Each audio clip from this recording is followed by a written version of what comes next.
Good morning, student. This is chapter number 14, Human Nutrition, part 2. In human nutrition, this is the human digestive system.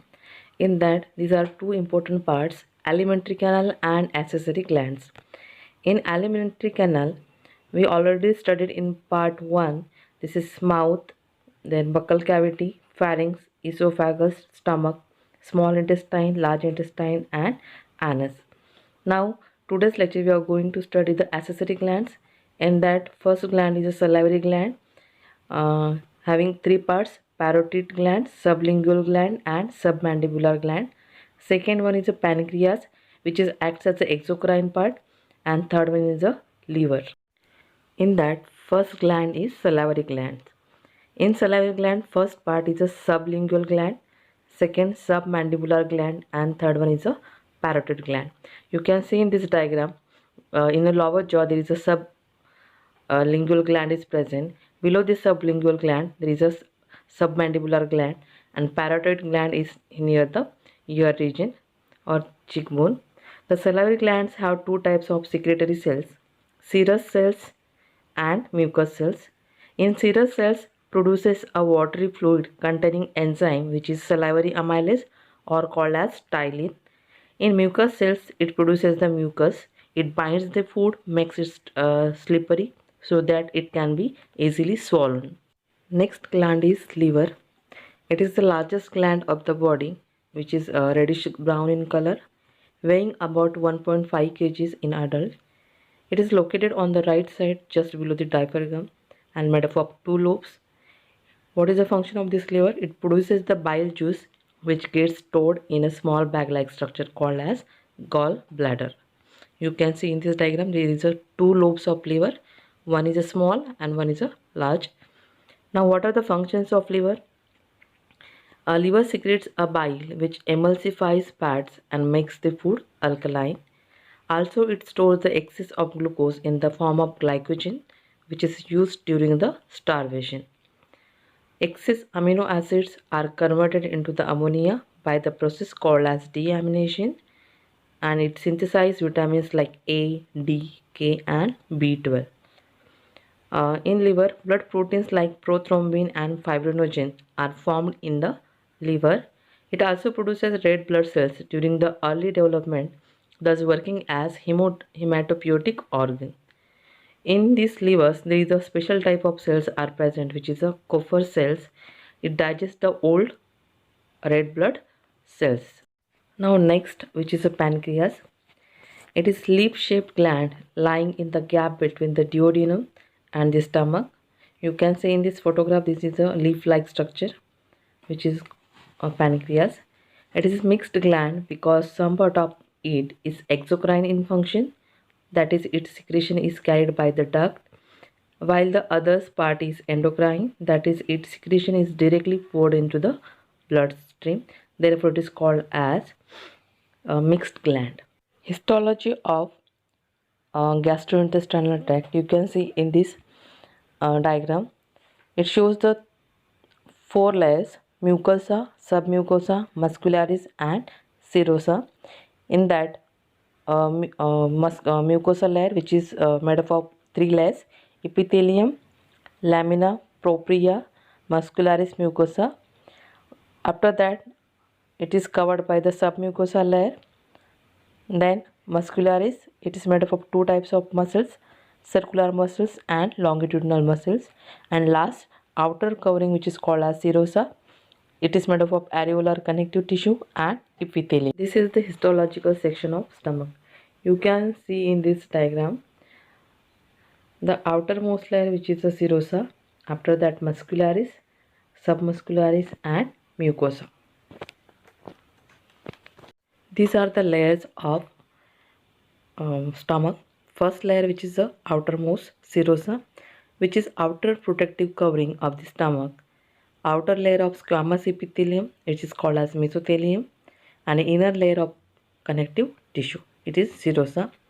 Now next, second layer, which is a muscularis. It is a thick layer made up of three kind of muscles. First, outer longitudinal muscle. Second, middle circular muscles, and third, inner oblique smooth muscles. This muscular layer is the thickest part responsible for the churning movement in the stomach. Third layer is a submucosa, connective tissue layer containing blood vessels, lymph vessels, nerves, and it supports the mucosa. And last layer, which is the innermost layer thrown into the large pores called as rugae. It is made up of three parts: muscularis mucosa. It is prominent and formed of outer longitudinal and inner circular muscles. Next one is the lamina propria. It contains the gastric glands. And last, which is the epithelium. It is a columnar and folded to form gastric. Next gland is gastric gland.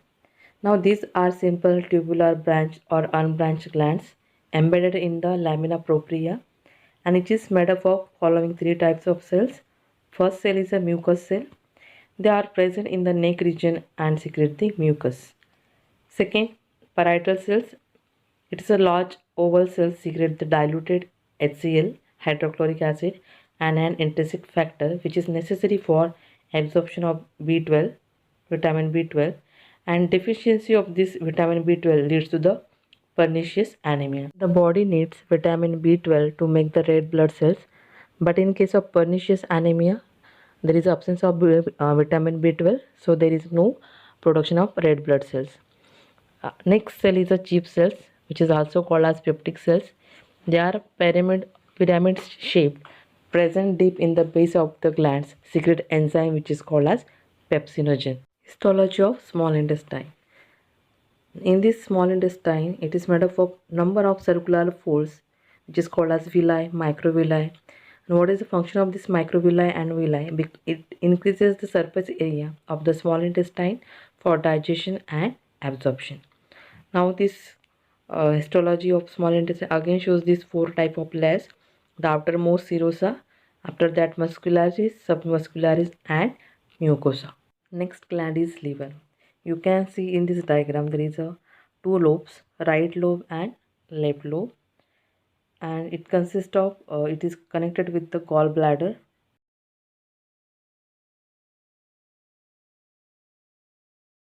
Histology of liver. You can see in this diagram there is a coffersin, hepatocytes, sinusoids are seen, and there is a green colored duct which is called as bile duct. Next gland is pancreas. Histology of pancreas. It acts as a mixed gland, so perform both the function exocrine part as well as endocrine part. In that first part is exocrine part. It is made up of pancreatic lobules called as acini. They are flask shaped and formed of single layer of large glandular pyramid shaped cells. These cells secrete the pancreatic juice, and this juice is alkaline in nature with the pH of 8.8, and about a liter of pancreatic juice is secreted each day. This is the exocrine part. Now next one is the endocrine part. It is made up of group of cells present in the connective tissue between the acini, and these are called as islets of Langerhans. A or alpha cells that secrete glucagon, and beta cells that secrete the insulin. Both these hormones together control the blood sugar level, which is the alpha cell and beta cells, and delta cells secrete the somatostatin hormone, which decreases glucagon and insulin secretion. Physiology of digestion. In that, physical changes and chemical changes are happen. In physical changes, breaking up of the food into smaller fine particles because of mastication, churning, and peristaltic movement. And chemical changes are brought about by the action of different types of enzymes. The food eaten is insoluble and it cannot become a part of our body. The food undergoes many physical and chemical changes so that it is converted into simple soluble absorbable form, and this absorbed into the mucosa cells of the alimentary canal and then diffuse. Digestion in a buccal cavity. Mastication will break down the food into smaller particles, and after the breaking down, the tongue mixes the food into the with the saliva and secrete from the salivary glands. Now this styling, it is saliva and lysozymes. In that, starch is converted into the maltose and lysosomes, which is antibacterial, which prevents the infection. After the formation of bolus, its form is then pushed into the esophagus by the action of the tongue, and the tongue presses against the palate and pushes the bolus into the pharynx. And this is called as swallowing or deglutition.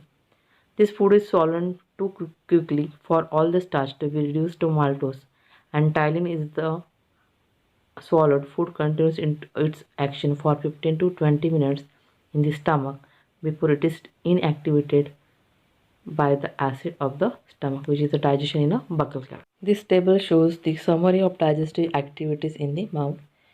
First column is the structure, second activity and result. In that first structure is the teeth. What is the activity? It cut, tears and pulverize the food. What is the result? Solid foods reduced to the smaller particles for the swallowing. Second, which is the salivary glands. What is the main function? It secretes the saliva. And what is the result? Lining of mouth and pharynx moistened and lubricated. Saliva softens, moistens and dissolves food and cleanses mouth and teeth. Salivary amylase splits starch into the smaller fragments. Digestion in stomach. It happens with the help of gastric juices. It is three types: hydrochloric acid, HCl, pepsinogen and mucus. Now this HCl, it stops the action of salivary amylase and provides the acidic medium. pH is 1.8, which is required convert inactive pepsinogen to active proteolytic enzyme, which is called as pepsin, and also kills the germs that may enter along with the food and helps to soften the food. Second, which is the pepsinogen, it converts into the pepsin with the help of HCl, inactive to the active. Then proteins is converted into the peptones and proteoses with the help of this pepsin. And third, which is the mucus. Mucus and bicarbonates forms a protective layer on the mucus of the stomach to prevent the action of HCl. Rennin is a proteolytic enzyme which is found in gastric juice of infants, which helps in the digestion of the milk proteins. And after the digestion in the stomach, food is converted into the semi-solid mass called as a chyme, and this acidic chyme travel into the duodenum through the pyloric sphincter. Bile. Bile helps to neutralize the acidic chyme which is formed in a small intestine, and this bile juice is yellowish green in liquid. It is made up of water, cholesterol, bile salts, bile pigments and phospholipids, but no enzymes. Now bile salts and bile pigments. Bile salts brings about emulsification of fats, that is breaking down of the fats into the very small micelles, and it is also activates the lipases. Bile pigments are made up of bilirubin and biliverdin are produced as a result of breaking down of hemoglobin, and they give color to the fecal. Secretion is a pancreatic juice secreted by the pancreas. In that first is amylases, second lipase, third is a nucleases. Now this amylase acts on the starch to form the disaccharide maltose, and from starch there is a conversion of maltose with the help of enzymes pancreatic amylase and in the presence of alkaline medium.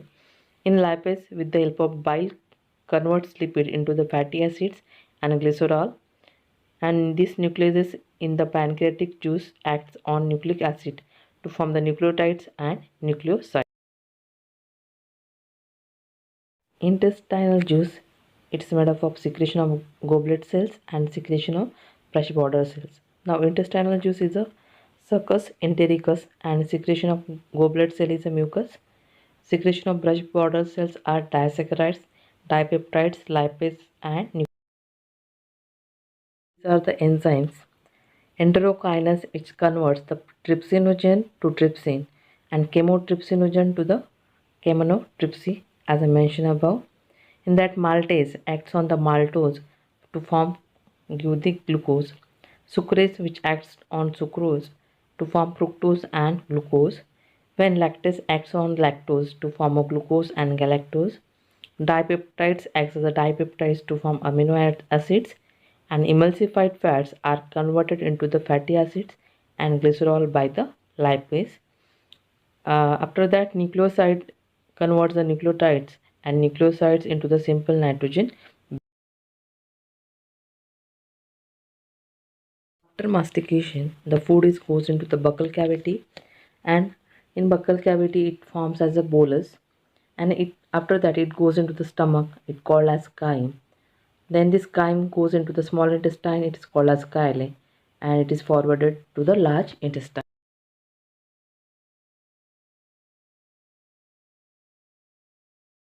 In next lecture we will see about the absorption and nutritional disorder. Thank you.